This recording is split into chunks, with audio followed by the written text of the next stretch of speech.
All right. So from left to right, we got James McGee, Coach Nick Robinson, and Race Parsons. We'll kind of let Coach give an opening statement about last week, the upcoming games, and then we'll open it up for questions. So, Coach, whenever you're ready, go ahead.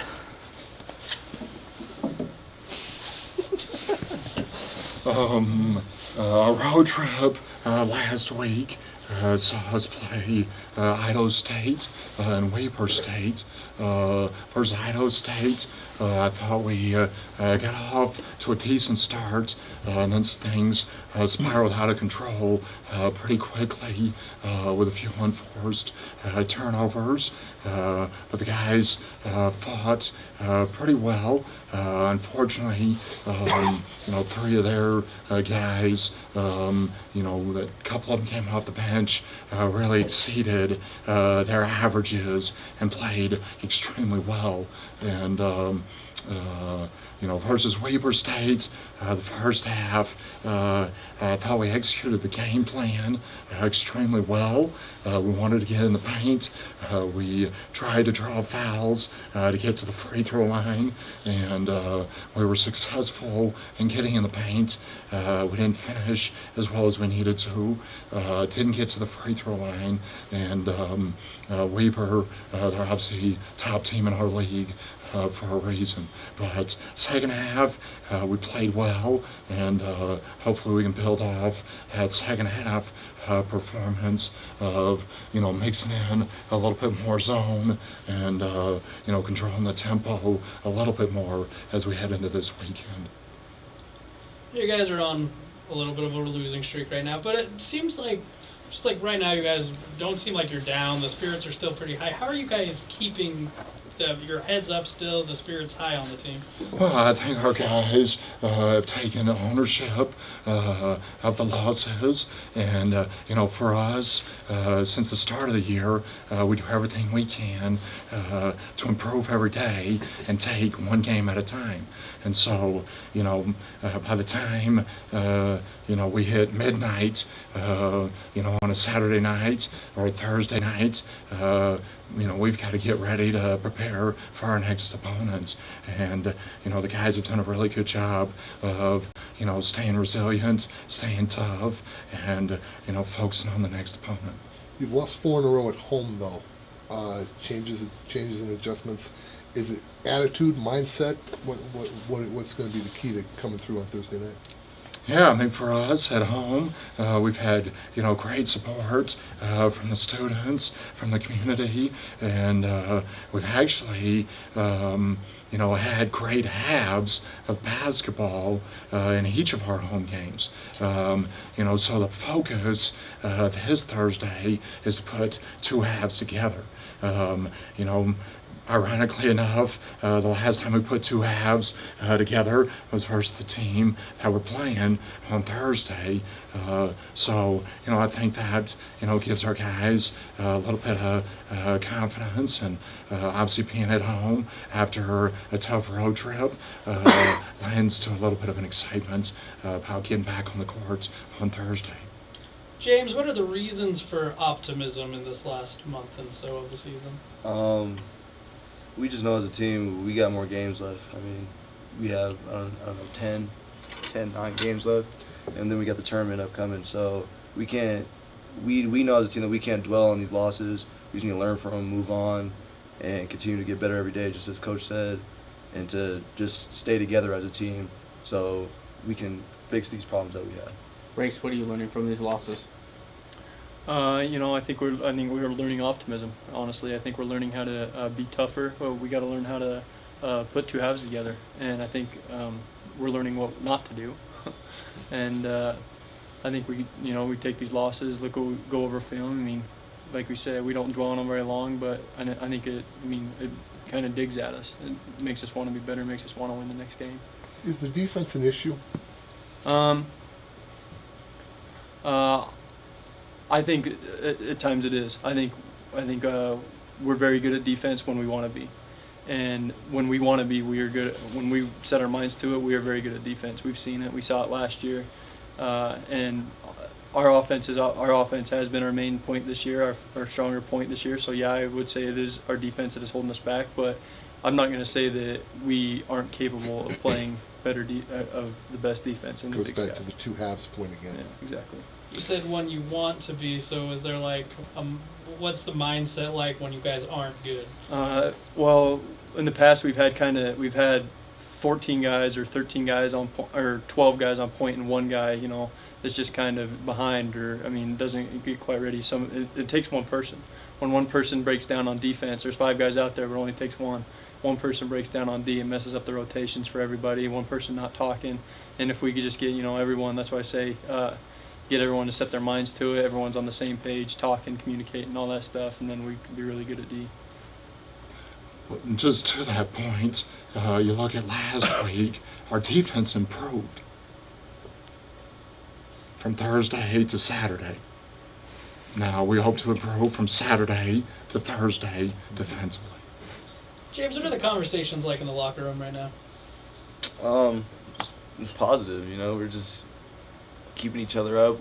Just like Ray said, none of us like losing, and I'm sure everybody knows that. But we know as a team negativity is not going to help in this situation. So we're just trying to keep our spirits up. Hey, we got this. We can do this because we know we can. The talks are just positive in the locker room. Knowing that there's still basically half a season plus a game still to go, that adds to the mood and positivity a little bit. Exactly. We just know that we have more time to get better. That's the only thing that we're working for, is to get better each and every day. Right. And we just know that we have more time to do that. Coach, with everyone getting in the tournament, this slide really might not even mean anything at the end. So how are you using that fact to just kind of keep the team motivated? Well, for us, we have 9 games until the tournament, but every game means a lot. The individual matchups that we see down the stretch of our season could be a matchup that we see in the tournament. And so, for us, we want to, hopefully cause a split scenario in each of the matchups that we have remaining, or go in to the tournament with a slight advantage. So, seeding is important in the tournament. And, we're 9 games in, we got 9 to go, and, right now we're 1 win behind the team that's ahead of us, and we're 2 wins behind a whole bunch of people. So, the Big Sky is very competitive, and there's a lot of, Big Sky nights that are going to take place, before we even get to the tournament. So we got to focus on that first. With that, regardless of what your record is, you still go into the postseason. Does your record right now have like a lingering effect in any way? I don't think any of us are thinking about what the overall record is. We put our non-conference record behind us, in December. The first half of conference is over, so that's behind us. Right now we're worried about Thursday and then Saturday. Rematches against Idaho and Eastern Washington. What did you see out of those teams the first time through? They're both really good. So, Idaho, we went to overtime. It was a great basketball game. Eastern Washington, they shot the ball extremely well. So we've got our hands full. We're going to have to want to defend. We're going to have to want to take care of the ball. And we're going to have to want to compete both nights. How are things different now that you are in the rematch stage of conference play, like preparation-wise and just the game feel-wise? Preparation adjusts a little bit because you know who you're playing, you know what to expect. So now, as a staff, we've got to fine-tune the game plans to make these guys as successful as possible. And, they understand who they're playing against, and they got to go out and compete a little bit smarter, a little bit harder, and a little bit better. Eastern shot 64% in their win on Saturday night. Does that kind of give you a little bit more defensive concern, or you have to find yourself defending them a little tougher, or? Eastern loves shooting the ball in their own gym. They also shot one for 29 the night before that, in the game before. in behind the arc. So. With the guys, is there any different feel on the court when you're rematching against conference opponents? I mean, the only feel that I think we feel as a team is if we lost to that team, we want to get one back. It's the only thing that I feel like we feel. We want to get the teams back that beat us. We want to play tougher defense. We want to make sure that they know that we are a contender in this league and that we can do this and we can win games. Do you prepare for the previous matchup or how they've changed over the course of time before you played before? We'll watch and use all the games from the time that we played them until now. So, was that 5 games? I don't know. Yeah, we'll use all the games. All right, anything else for these guys? All right, thanks, guys.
So from left to right, we got Celia Halpin, Coach Springall, and Alyssa Brown. We'll kind of let Coach give some opening statements about the weekend. A pretty successful weekend for the track and field team all around. And then we'll open it up to questions. So Coach, whenever you're ready, go right ahead. Awesome. All right. Well, we split the team this week. The distance runners were at the UW Invite at University of Washington. And the sprinters, jumpers, and throwers went down to Flagstaff for the Mountain Tees Invitational. I believe the highlight of the UW meet was Hayden Hawks posting a new all-time PR record for himself. I think he ranked second on the school record books right after Cam. And this weekend, these two both... Mile, 2 mile? Oh, sorry, 3K. 3K. 3K time. And these two both made the record books as well with the 7th and 8th place performance, right? With 17.4 and 17.3. Yeah, All right, yeah. Just a little insight into that. Our school record holder started out right around that exact same mark. Ended up being a 19-foot long jumper, so it was exciting. It was a good weekend, and we had I think we had Justin Lewis hit the automatic qualifying mark in the 200 for the Big Sky as well. And I'll just stop talking now. That's some highlights for you, and I think you guys can go ahead and have your questions now. How has it been working out since the snow hit? Well, I'm from California, so it's a little rough, but it's a nice change. I like how like the seasons. There's different seasons here, so that's nice to work out in. And it's beautiful around here, so. Mm-hmm. The conditions, though, the snow was awful deep. Well, we find like ways to work around it. We'll do like indoor workouts or pool workouts. Mm-hmm. Yeah, definitely the weather does not stop us. We're always trying to figure out a different place to go, new ways to practice in general. If it's inside and we don't have a pit to jump in, then we'll pull out the mats and we'll jump on those instead. Just a great way to kind of get it all around different kinds of exercises and workouts, which has improved us and helped definitely. Brent, for you, the distance runners have had a good history at UW. That kind of continuing the pattern from the past as well, based on the performances this weekend. Oh yeah, definitely. They'll probably return to UW for the Husky Classic as well. Mm-hmm. Very competitive meet both times. I mean, you have to be one of the top runners west of the Mississippi just to get into that meet. They're very selective, so if we get guys in, it usually helps them rise. It's a sea level meet, so they love to go down there and run at sea level after being up here this whole time. Doesn't kill your lungs at the same time. Yeah. So yeah, they love that meet. It's a great meet for them to get the competition they're looking for and be at a good venue to throw down some really fast times. Coach, when you look at this jumping crew as a whole, you don't have Alex back from a year ago. How are you guys working to try and fill the big gap that he left?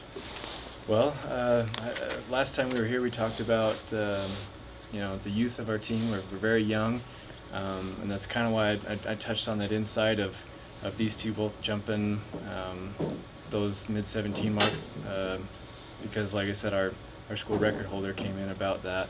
So it's going to take a little time to develop and get back to that dominance that Alex had in the conference. But I know we can do it. So it'll just take a little bit of time is all. You mentioned seeing these ladies putting up a good mark. Are you seeing some good progression over on the men's side with Eric in his progression as he's working out? Is this Durant? Yeah, Eric Durant, sorry. Yeah. Eric, he's one of our only seniors, and he actually was not with us last year. So this year it's been kind of a struggle for him to get back to where he was when he was training with us. So he's planning on competing this weekend as well to try and get a good conference qualifying mark in the heptathlon.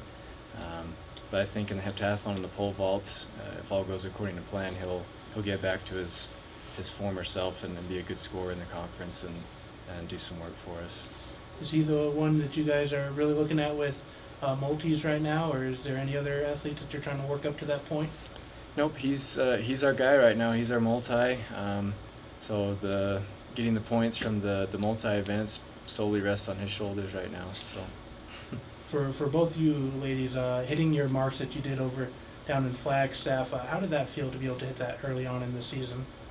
I think it's really rewarding to hit that early in the season. I know I'm capable of more, but it's going to take some work to get there. So it's nice to have that early in the season, just to build off of that. Yeah, just like Celia said, like it's a good starting point. It's definitely not what our goal is and what our mark is for future, but it was a definite good start. I was very proud of myself for being able to do that one, especially that was my first meet coming in, so it was a good feeling. For you, Alyssa, as you prepared for that meet, you said that was your first meet. What was the preparation like for you as you headed into Flagstaff? Definitely, it was a lot of mindset. I had definitely had to think, like, I'm going into this. There's a lot of times where Brent, and he's telling us, he's like, like, this is the first meet of the season. Like, I know that as athletes, we're all competitive and we all want to do the best that we can. But just realize you're just starting off. This is a way to improve yourself further, to see what you're capable of now, to compare to what you will be in the future.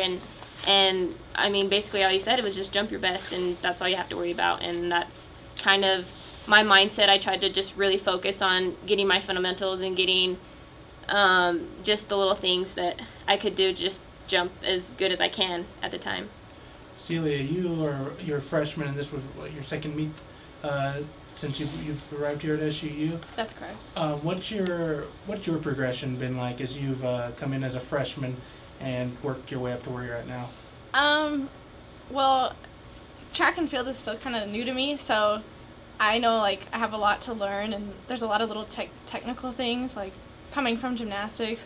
I have, like, gymnastics arms, or point my toes, or little things like that. So, there's a lot of little things I need to fix, but I know that, like, repetition, sooner or later, like, it'll get there and it'll build up to that. Reconditioning yourself. Exactly. To do different stuff. What made you want to do track and field?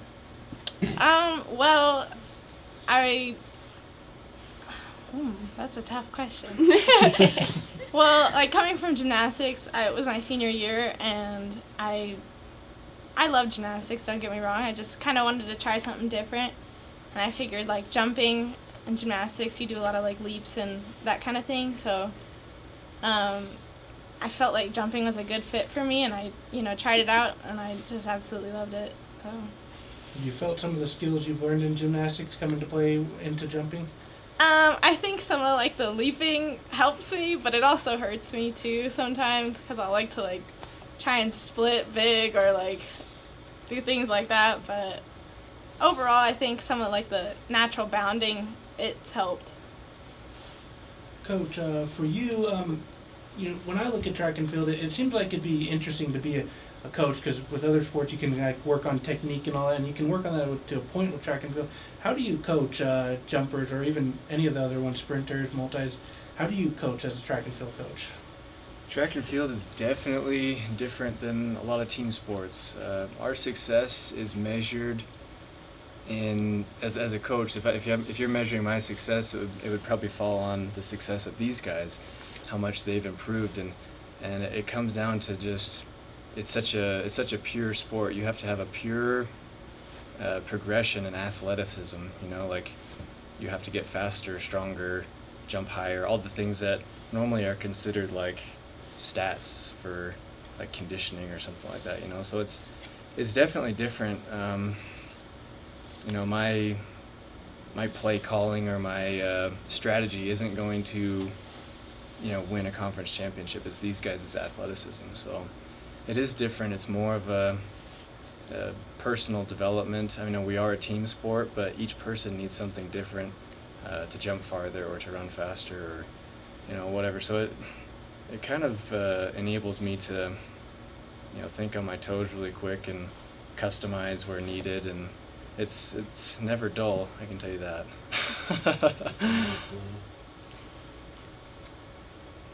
Anything else for this group? No. Perfect. All right. Thank you, guys. Thanks, Thank guys. you. For you.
All right. So we've got Dari Franson and Bree Reed from the SU women's basketball team. Ladies, kind of a tough week for you guys last week, but I mean, what can you take from those experiences, and what can you use moving forward from those games? What did you learn from them? I think we learned just kind of how to we learned that we need to create more team energy within ourselves, and because I think that's kind of the fourth quarter we're kind of not being as energetic and active all the time, and so we're learning that we need to be more even vocal and talk louder and just get the team going. And so I think if we do that this next week, then we'll be a lot better off. Yeah, just on that, we've also learned that sometimes in games we'll be only down 4 and we'll kind of feel like the pressure's on us, but after watching film and everything, I think we've gotten a better understanding of we're only down 4 and we just need to keep doing the simple things and the little things that got us that close, and instead of trying to rush everything to get more shots by rushing shots instead of just keeping it simple. Have you guys had a chance to look at the Weber State film yet? We've watched a little bit of it. That game we had way too many turnovers that we should have, so we watched basically the whole film of every single turnover, and we learned from a lot of those turnovers of how to fix them and how to be more patient with the ball, and I think that's helped us a lot. Knowing whenever another team wants to press us, I think we're going to be more ready and patient for it. You guys look at this past weekend as a whole. I know Bree, you were there. Coach wasn't too pleased with what happened against Weber State. How much of a hit did your guys' confidence take after Weber State's game? It was a pretty big one. I mean, but I think our team is very strong. I don't think any kind of loss will break us down and make us want to just stop playing. Everybody's still in it, and we're always ready for the next practice and ready to get better and just prepare more for the next game. You both being freshmen, and I guess Dari, you now have gone through a part where you've played most of the teams in the Big Sky. Now you're getting into rematch. You'll be seeing Eastern and Idaho again. Does that kind of calm some nerves now for you, heading into some teams that you've already seen this season? Yeah, I think so. I know I'm really excited to go back and show those teams, hey, look, we've got better and we're ready to play. Yeah, does it help your confidence knowing how close both games were here? Oh yeah. What's been the main struggle for either one of you guys? What's been the main struggle of playing on the road this season? I would say getting used to the atmosphere on the road. It's way different. Like I feel college basketball is way different. Of course it is, but getting used to it is kind of hard because at home you're so comfortable and everything just feels right, and then when you're on the road, it's a lot to get used to. What's been the trick or biggest challenge to trying to adjust to those environments? I would say just when we're doing pregame or shoot around, just to really focus and focus on your shot, not worry about if the rims are stiff or they're rattling out, just to think about your shot and the game that's going to be happening that night. Since you were both high school players last year, you're approaching about a full season for high school last year, and now it's time to go beyond that to a college season. What's that like? I think it's pretty great because it's kind of like, I don't know, I feel like all the high school teams are ending and it's like I still have so much more time that I can start right now and like keep working hard. And because I know whenever the season ended like in high school, I was always like kind of depressed, like dang, we could have done this and we could have done this and we're getting so much better, and it's just gets me super excited. Yeah, I just see it as like last year at this time I would never picture myself here and getting this much playing time as a freshman, and it's really a blessing, especially just to play with these girls and learning so much from them. And I can only imagine how much all of the freshmen have to give these next 3.5 years. So it's really exciting to have this new chapter in our lives. What's it like physically? Are you feeling stretched or strained, or are you tired at this point after almost 20 games? How you doing? Yeah, it's pretty tiring, but I mean, you practice every day. Of course, you're gonna get tired, but one thing that I think the whole team remembers is that it's gonna be worth it in the end. And that's another great thing about this conference is everybody gets to go to the Big Sky the Big Sky tournament. And so that's something that we're all looking forward to is, yeah, our record doesn't really show how we are or what kind of team we are, but I don't think people should take that in considering how we were going to play in the tournament. How does that, having every team make it to the tournament, motivate you guys to keep putting forth your best effort out on the court? It's just like if there's no kind of end goal to get to, like if we weren't going to the tournament, then it's kind of like, oh, this season's just kind of, we're just playing the rest of the games. But where it's like if we get better, we can still even win the conference tournament. Like that just puts a whole nother look and a lot more motivation into our team, I think. No, when you look at the record, it's kind of hard to see that you guys are progressing, but how do you guys feel like you've progressed over since that first game against Montana State to where you're at right now? I think we have progressed very well considering of how close we've come to winning those games against those teams that are somewhat at the top of the rankings of Big Sky. So I think people look at, oh, it's a loss, but if you really watch the game and how back and forth it is, you would understand how we don't give up, and if you play us and we're wanting to play that night, it's going to be a hard fight. You guys go into other gyms or other people come here, you guys ever feel like they might be overlooking you guys a little bit, and then you give them a good run for their money at the start of the game? Oh yeah, definitely. Yeah. There's those games where we don't play at our potential, and it's really frustrating, but I always know the next game we're going to give our all and forget about that game because, I mean, it's in the past, but just because it's in the past, we're not going to forget about those mistakes we've made and just go on and make those mistakes. Don't make those mistakes and just make them lessons learned. Daria, I know you're very competitive, so I'm sure you wanted to play this much. But before the season started, did you think you were going to play this much as a freshman? No, I didn't. No? No. And how are you dealing with it? Are you excited, nervous, thrilled? You don't think Yeah. of yourself as a freshman anymore? Yeah, What's not it? really. No. No. It's just when you're on the court, like, you're on the court. It doesn't really matter how old anyone is. Like, you're all there to play. You're all good enough to be on the floor. Like.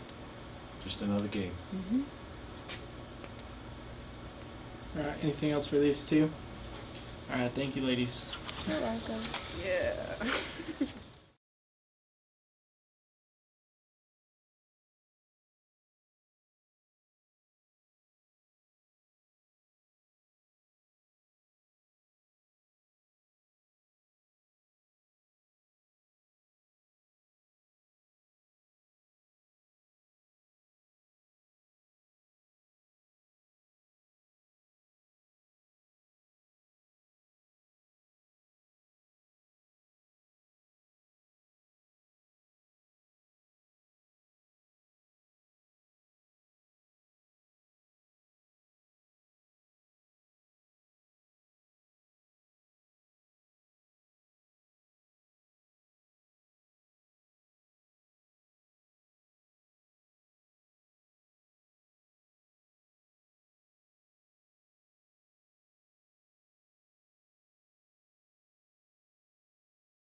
Well, we got Virginia Brownsell, Sydney Townsend with us. Ladies, last week we were up at Utah State. Now you got 3 straight home meets. How are you guys feeling at this point of the season? Pretty good. I mean, I think we've been growing as a team so far, so I think we can only go up from here. We just need to put 4 events together. Yeah, I feel like our confidence has grown and we've really been behind each other as a team, and so I feel like Virginia said if we can put all our events together and really be behind each other, that it's going to be really good for us. Does it sting a little bit to know that you beat Utah State here and then went and lost to them up there? Again, with putting the 4 events together, we did really good on our first 3 events and we kind of struggled on our last event. So if we would have hit that event, we definitely would have been able to beat them there. Yeah, and we're very strong on beam, so I think we have a lot of confidence there, and I mean it's also a learning curve. I think we've grown a lot since then, and so I think it'll be really good for us, and I think that next time we face Utah State it's going to be a little bit of a different story. Now you got Boise coming in. I believe your coach voted them the best team in the country to begin the season. I wish I could ask him about that right now. But so what's like? I know they're the kind of the cream of your crop of your conference. What's the feeling going into the game or the meet on Friday? It's definitely going to be hard going against them. They're a tough opponent, but we have so much potential with this team. If our team is all on our A game, I think we can take them. So. Yeah, I definitely think as long as we're strong and confident in our abilities and we all believe in each other and we trust each other, we know our team's got our back, I think we're going to be a really good competitor for Boise. Now, you've talked about or mentioned the putting 4 events together. Was it nice to see, I guess, a different event that you didn't put together on Friday, though? Because it was like, oh, at least we know we have the capability of putting 4 together. Yeah, I think we always know that there's the possibility to put 4 events and there's the possibility for mistakes. It was a little bit less likely that we'd mess up on beam because usually that's one event that we really excel at, but I mean I think we're really growing and learning from that, and we've done a lot of things to improve upon that this week in the preparation for the meet. So I think we're going to do much better at putting 4 events together as long as we're confident. Yeah, it was really nice to see that we hit all the other events that we've been struggling on so far, and I think beam was just kind of a fluke thing. We're normally rock solid on that event, so I think this meet we'll definitely hit all 4. Do you feel like playing home or away affects different routines, I guess? Because at home, not as good as on bars, but when you went to Utah State, you only had 1 flop. But it's definitely different sometimes because we know the equipment at home and we know what it's going to do and stuff, but it really doesn't matter. Once you're in the game, you're just there to compete and you just do what you did in practice, so the equipment shouldn't matter. Yeah, I mean, it's always nice to have the support of your home crowd. That definitely helps us out, knowing that we've got, all those people surrounded with us and, confident in us and rooting for us and cheering for us. That always helps, but when it comes down to it, even though the equipment's different, it's more just you knowing your abilities and not worrying about, whether you're home or away. It's more just you knowing your gymnastics and being able to, do your best for your team. So what's the confidence level right now? Like individually or just as among a team? Like as a team. You guys trust each other? Definitely. Yeah. I think we all do trust each other. We see what we do in the gym every day, and we know what we're all capable of, and I would trust anyone to go out there. If I got pulled from a lineup, I would trust anyone to replace me. So. Yeah, I think we're all confident in each other's abilities to really get behind your back. We know if there's a small mistake, you always trust your teammates to back you up and kind of help you out with that mistake. So I think we're all pretty confident in whoever our coaches decide to put in that night. It's, they always make the best decisions as far as what they see during warm-ups and stuff. Have you been disappointed with the team score so far? The only reason I would be disappointed is because I know we're capable of more. And I know I see it in practice every day. We hit routines, and then when we don't quite match that in competition, sometimes it's disappointing to see, but I know we're capable of it, so I know we'll hit that eventually this season. I mean, it's still pretty early in the season, so yeah, it's a little bit hard not knowing that you're hitting your potential every night, but I know we're going to get there eventually, and when we do, it's going to be really good. So I don't think we can be too disappointed at this point, but you know, there's always room for improvement, and so I think we're going to see that in the next little bit. Along those lines, Coach has mentioned that he feels like you as a team are developing perfectly on pace. Do you feel like you're there? Are you ahead of schedule? Are you behind as far as getting burned out towards the end of the season? I think we're on a pretty good pace right now. I mean, we're hitting mid 195s. Of course, we'd like to be in the 196s. That would be optimal, but usually the season starts out a little bit slower, and then we build and build and build so we can really peak and hit our max potential in the meets that really matter, like conference and regionals and nationals. So I think we're at a good pace right now for the start of the season. When is the time that you start worrying that you're not hitting those 196s? In the next couple meets, Yeah. probably, yeah. I think definitely by the next few meets we should be in the 196s, and I definitely think we'll get there. So We're really right there. Like, if we all just put our 4 events together, like we'll we be said, right hitting there. those 4 events together, and then we'll be there. Cool.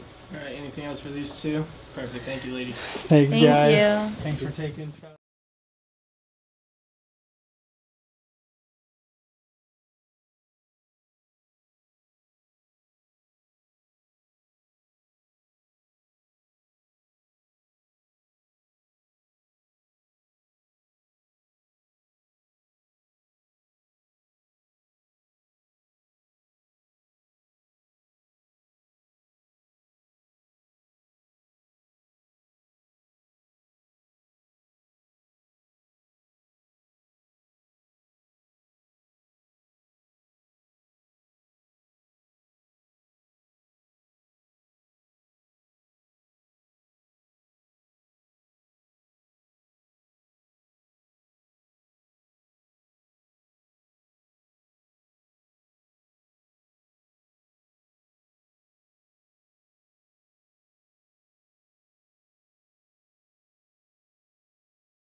Alright, so we've got representatives from the men's golf team. Men's team has their event in St. George next Monday and Tuesday.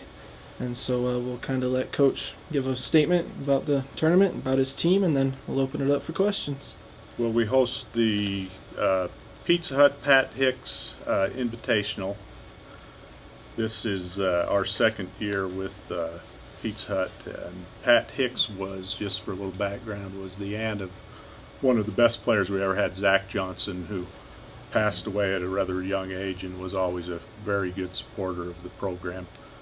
This year we've got 10 teams competing in the tournament. We have Utah, Utah State, Weber State, Utah Valley, Westminster, and Dixie, all from the state of Utah. And then we have Cal State Bakersfield, Northern Colorado, and North Dakota coming in. This year we have a really young team. Fidel is our elder statesman. He's a sophomore, and then we have 6 freshmen behind Fidel. So really young team. We've been getting better each time out, but we've had some growing pains this year, but our trend is the right direction. We host our tournament this time of year couple of reasons. It's a great opportunity, an early spring training event for the northern schools, and then typically with the amount of golf we get to play in the winter, we're able to jump on some teams early that helps our standing a little bit. All right, guys, go ahead with questions. Talk for a minute about the challenges of being a outdoor sport where there's 15 inches of snow outside. Well, we're pretty fortunate in that we get in the car and we've got 12 or 13 championship courses within an hour's drive, and then on campus we have a state-of-the-art simulator that we're on 3 days a week, and we get on green grass 3 days a week, no matter what the weather looks like outside in Cedar City. So we're pretty fortunate in that regards. I'd like to hear the player's point of view about what the simulator does for you and how that works to improve your golf games.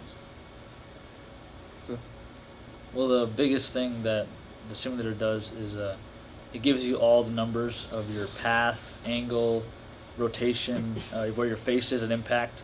But the biggest thing that I take from it is the path and the face, the angle at impact. So that's the biggest thing that I learned from the simulator. Yep. It's basically the exact same thing. That's everything I look for when I go over to the simulator. That's all I work on when I'm over there. My swing path, swing plane, smash factor, make sure it's on 1.5. Getting the maximum distance I can get out there, not being the longest hitter out there, Trying to get the max out of it. In a lot of ways, the simulator is a better tool for a good player to practice on because it gives them the immediate feedback on every swing that you don't necessarily get when you're on the driving range. How much have you guys grown since, I believe, October is when you had that start of the break? Competitively, we basically, Fidel's in a different spot in his golf career than the rest of the team. Fidel has a lot of international experience and quite a lot of success, and his scoring average through a year and a half it's eclipsing school records. He's already got 2 wins under his belt. The rest of the guys, being as young as they are, and as good of junior golfers as they were, it's a completely different level. We basically threw them in the deep end, and we really struggled in the beginning. But both score-wise and the way they approached the game and position in fields, we've improved with each time out in the fall through the 4 tournaments, and that's what we hope to do in the spring as well. Fidel, do you feel like you're at a peak, or can you go more than what you're capable of? I feel like there's definitely plenty of room to improve. I mean, distance is something I'm trying to get, but with trying to get length, obviously I'm still working on my mid, long, short irons. I'm working on everything as much as I can all throughout every week. Feel a little bit of extra pressure as a lone senior on the team? Well, he's a sophomore. Or sophomore, sorry. Yeah. the lone leader on the team, maybe. I mean, no, maybe yeah, I do. But once you're out there, the adrenaline hits you. It's on. You don't worry about anything else. You worry about what's the shot right in front of you, and you play it for 4.5 hours. And after you realize you're like, oh wow, you just did that. How do you serve as a role model for the rest of the players? I try to help them as much as I could, like with tactics and all that. But I really play to what I see. I don't really base off. I'm not much of a measuring type of guy. Well, coach is teaching me that now, and it actually helped me a lot in the last tournament. So, got a couple of tips off Richard there, and yeah, I'll just keep doing what I'm doing. I'm just gonna try to do my best, and hopefully they can learn from that, learn from each other's mistakes. What kind of goals do you have, Coach, for this first time out here in the spring? Winter. This tournament? Yeah. we've had really good success in our home event, even years when the team otherwise was a little bit down. I expect us to go out and compete for the title this week. We've won this event. If memory serves me, we've had this event, I believe, for around 10 years. I could be off a couple of years here or there, and we've won it twice, and we've finished second a number of times. Last year we finished second. So it's our home event. It's our home course. We should do very well there.